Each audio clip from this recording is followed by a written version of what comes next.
नमस्कार दोस्तों, आप सभी का स्वागत है आपके अपने यूट्यूब चैनल बॉटनी बाय क्रांति सिंह में। आज के लेक्चर में हम लोग BSc first year biotechnology paper second microbiology and immunology के यूनिट फर्स्ट के लेक्चर फर्स्ट के बारे में डिस्कस करेंगे, जिसमें हम लोग microbiology and history evolution and development of microbiology के बारे में अध्ययन करेंगे।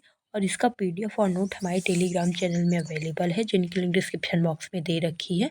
आप जा कर के ज़रूर चेक करें। और इससे पहले पेपर सेकंड, जिसका नाम है माइक्रोबायोलॉजी और इम्यूनोलॉजी, उसका सिलेबस भी इसके पहले की वीडियो में डिस्कस किया जा चुका है, जो कि हमारी प्लेलिस्ट में अवेलेबल है, जिनकी लिंक डिस्क्रिप्शन बॉक्स में दे रखी है। आप जा कर के ज़रूर चेक करिएगा। तो चलिए आज के टॉपिक में आगे बढ़ते हैं।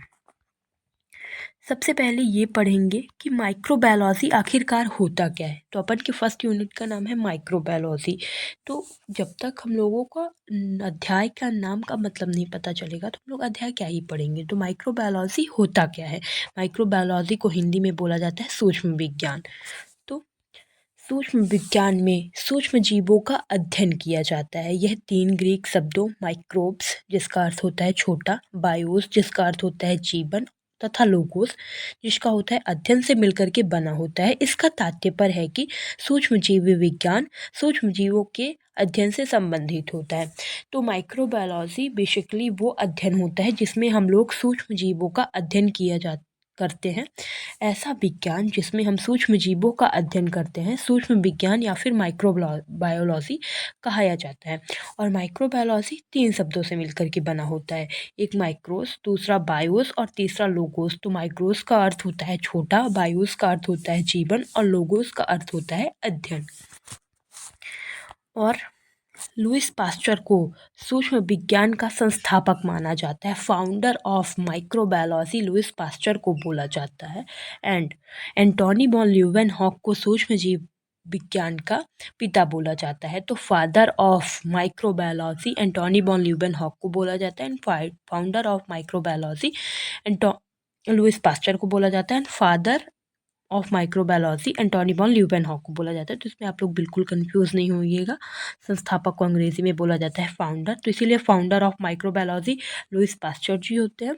और पिता को अंग्रेजी में बोला जाता है फादर, तो father of microbiology Antony von Leeuwenhoek को कहा जाता है। ये एमसीक्यू में पूछ सकता है। इससे स्पष्ट होता है कि सूक्ष्म जीव विज्ञान की वह शाखा होती है जो सूक्ष्म जीवों के अध्ययन एवं उनकी जीवन क्रियाओं से संबंधित होती है। यह मुख्यतः सूक्ष्म जीवों की पहचान, आकारिकी, प्रजनन, कार्यकी तथा उपापचय से संबंधित होता है। इसमें सूक्ष्म जीवों का वितरण, उपयोग तथा उनके आसपास में तथा अन्य सूक्ष्म जीवों के साथ संबंध शामिल होता है। तो बेसिकली माइक्रोबायोलॉजी में हम सूक्ष्म जीवों के बारे में ही अध्ययन करते हैं। सूक्ष्म जीवों की क्या पहचान होती है, उनकी आकारिकी क्या होती है, उनके कार्य क्या क्या होते हैं, उसमें मेटाबॉलिज्म क्रियाएँ कैसी होती हैं, उनका आपस में क्या संबंध होता है, उनके आसपास के सूक्ष्म जीवों के क्या संबंध होते हैं, इसी के बारे में अध्ययन किया जाता है माइक्रोबायोलॉजी में। और माइक्रोबायोलॉजी में एक दूसरा शब्द आता है सूक्ष्म जीव। सूक्ष्म जीव के अध्ययन को ही माइक्रोबायोलॉजी बोला जाता है। तो ये सूक्ष्म जीव शब्द आखिरकार बना कहाँ से। तो सूक्ष्म जीव शब्द की उत्पत्ति होती है ग्रीक शब्द से। ग्रीक शब्द में माइक्रोब्स, माइक्रो ऑर्गेनिज्म भी सूक्ष्म जीव को बोला जाता है। तो माइक्रो का अर्थ होता है छोटा और जीवित, ऑर्गेनिज्म का अर्थ होता है जीवित। तो सूक्ष्म जीव को बोला जाता है छोटा जीवित जीव। ऐसा जीव जो बहुत छोटा होता है, जिनको हम लोग अपनी नग्न आंखों से नहीं देख सकते और वो जीवित होता है, उसी को बोला जाता है सूक्ष्म जीव या फिर माइक्रो ऑर्गेनिज्म।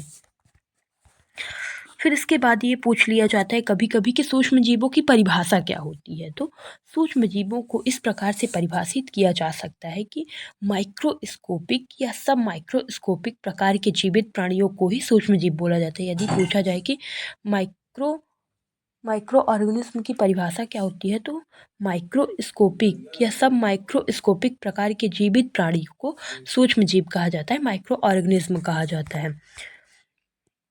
इन्हें साधारणतः माइक्रोब्स भी कहा जाता है तथा इनके अध्ययन के लिए सूक्ष्मदर्शी की आवश्यकता होती है, क्योंकि इन्हें सूक्ष्म आकार के कारण इन्हें नग्न आँखों से नहीं देखा जा सकता है।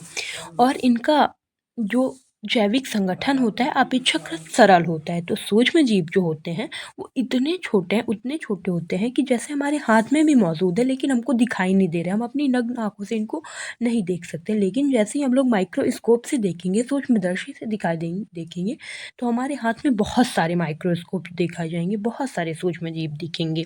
तो यही होता है, इनकी परिभाषा ये हो जाएगी कि ऐसे प्राणी जिनको हम अपनी नग्न आँखों से नहीं देख सकते हैं, जिनको देखने के लिए माइक्रोस्कोप की आवश्यकता होती है, सूक्ष्म जीव कहलाते हैं।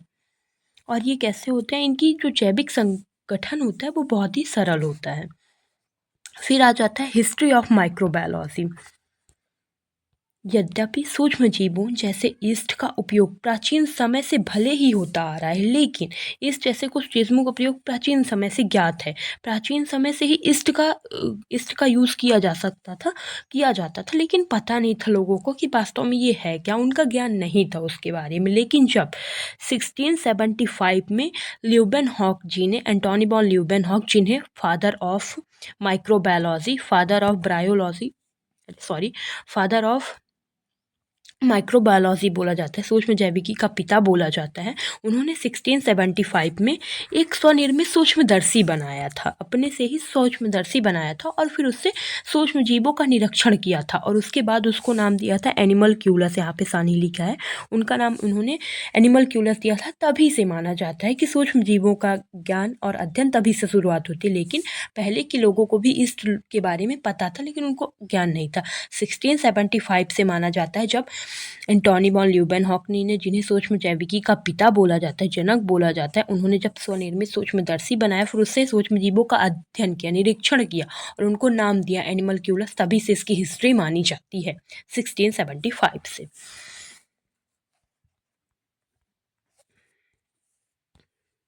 सूक्ष्म जैविकी तथा जीवन शास्त्रों के क्षेत्र में विकास कई खोज और अवसरों की तरफ ले गया। सूक्ष्म जीवों का संसार लगभग 3 शतक पूर्व ल्यूबेनहॉक द्वारा खोजा गया था।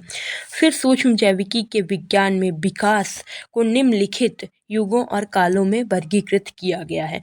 तो इतने जो सूक्ष्म जीवों का अध्ययन रहता है उसको निम्नलिखित युगों एवं कालों में बांटा गया है।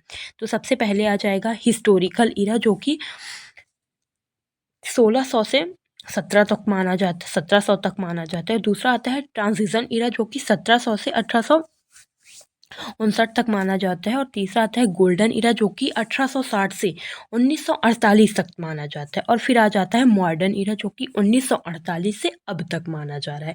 तो ये कुछ इरा होते हैं, थोड़ा बहुत ये एमसीक्यू में पूछा जाता है, इसका सन पूछा जाता है कब से कब तक माना जाता है मोस्टली।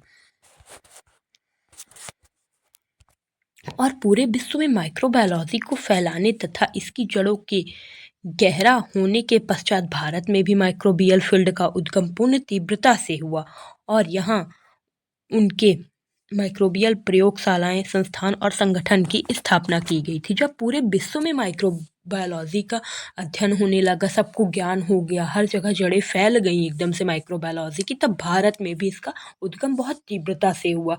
फिर उसकी शालाएं बनाई गई, प्रयोगशाला जहाँ पर प्रयोग किया जाता है, वैज्ञानिक लोग करते हैं, और संगठन स्थापित किए, तो इनका भी अध्ययन किया जाने लगा भारत में भी। तो आज तक का लेक्चर यहीं पे कंप्लीट हो जाते हैं। यदि वीडियो आपको पसंद आए तो वीडियो को लाइक करें, चैनल को सब्सक्राइब करें। और नेक्स्ट पार्ट में हम लोग अध्ययन करेंगे कुछ योगदानकर्ता, कुछ वैज्ञानिक जिन्होंने माइक्रोबायोलॉजी के फील्ड में अपना योगदान दिया है। Thank you for watching. Please like से सब्सक्राइब।